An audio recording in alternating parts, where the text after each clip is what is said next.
Good morning dear friends. ఈ వీడియోలో మనం మాట్లాడుకోబోయేది ఆంధ్రప్రదేశ్ అభివృద్ధికి చాలా ఆలోచనాత్మకమైన ఒక ఆలోచన గురించి. అదే మావిగన్ కారిడార్. మావిగన్ ఇది కేవలం పేరు మాత్రమే కాదు. సుమారు 110 కిలోమీటర్ల మేర ఉండి మచిలీపట్నం, విజయవాడ, గుంటూరులను కలిపే ఒక ఇంటిగ్రేటెడ్ అర్బన్ గ్రోత్ కారిడార్గా డెవలప్ చేయాలనే సూచన. ఫ్రెండ్స్, ఈ త్రిభుజాకార ప్రాంతం ఇప్పటికే అన్ని వనరులు, వస్తువులు కలిగి ఉంది. విజయవాడలో ప్రధాన ట్రాన్స్పోర్ట్ హబ్, గుంటూరులో వాణిజ్య వ్యవసాయాల బలం, మచిలీపట్నంలో పోర్ట్ సామర్థ్యం, వీటితో పాటు రోడ్లు, రైల్వే నెట్వర్క్, 40 లక్షలకు పైగా జనాభా అన్నీ సిద్ధంగా ఉన్నాయి.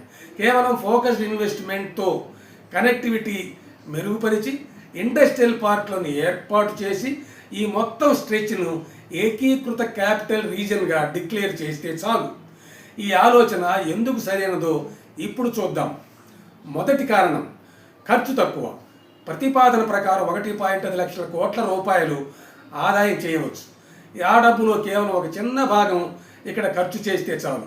ఇన్ఫ్రాస్ట్రక్చర్, ఉద్యోగాలు, ఆర్థిక కార్యకలాపాలు భారీగా పెరుగుతాయి. మిగిలిన డబ్బు రాష్ట్రంలోని ఇతర అభివృద్ధి కోసం వాడుకోవచ్చు. రెండవ కారణం, త్వరగా ఫలితాలు వస్తాయి. సంవత్సరాల తరబడి బేసిక్ సౌకర్యాల కోసం వేచి ఉండాల్సిన అవసరమే లేదు. పునాది ఇప్పటికే ఉంది. స్మార్ట్ ప్లానింగ్తో ఈ బెల్ట్ను త్వరగా ఒక వైబ్రెంట్ మెట్రోపాలిటన్ హబ్గా మార్చవచ్చు. ఇది ఆంధ్రప్రదేశ్ యొక్క అడ్మినిస్ట్రేటివ్ అండ్ ఎకనామిక్ ఇంజిన్గా మారుతుంది. మూడవ కారణం, సమతుల్య సమగ్ర అభివృద్ధి. ఎక్కువ జిల్లాలు లబ్ధి పొందుతాయి, ప్రాంతీయ సమానతలు తగ్గుతాయి. ఇక ఇటు విశాఖపట్నాన్ని, అటు కర్నూలుని బలోపేతం చేస్తే రాష్ట్రానికి నిజమైన డీసెంట్రలైజ్డ్ ప్రోగ్రెస్ వస్తుంది.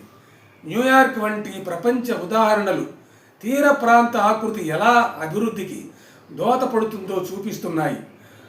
ఆంధ్ర తీర ప్రాంతం కూడా సరైన విధంగా వినియోగిస్తే అదే సామర్థ్యం కలిగి ఉంది. కొందరు పేరు మీద లేదా టైమింగ్ మీద విమర్శించవచ్చు, కానీ మనం ఆ విషయాలకు మించి ఆలోచించాలి. మావిగన్ అనేది ఒక సులభమైన యాక్రోనిమ్ మాత్రమే. అవసరం అనుకుంటే మరో పేరేదైనా పెట్టవచ్చు, లేదా అమరావతి పేరునే ఖరారు చేయొచ్చు. మనకు ముఖ్యంగా ఏమిటంటే ఖర్చు తగ్గించి డబ్బు ఆదా చేయడం, కనెక్టివిటీ, పంపిణీ మరియు స్థిరమైన అభివృద్ధి. మీరేమంటారు? ఇది సముచితమైన అభిప్రాయమేనా? కామెంట్స్లో చెప్పండి. ఈ వీడియో మీకు నచ్చితే లైక్ చేయండి. ఆంధ్ర భవిష్యత్తు గురించి ఆలోచించే స్నేహితులతో షేర్ చేయండి. చూసినందుకు ధన్యవాదాలు. మన సంభాషణను రాష్ట్ర లాభం దృష్టిలో ఉంచుకుని కొనసాగిద్దాం. జై హింద్.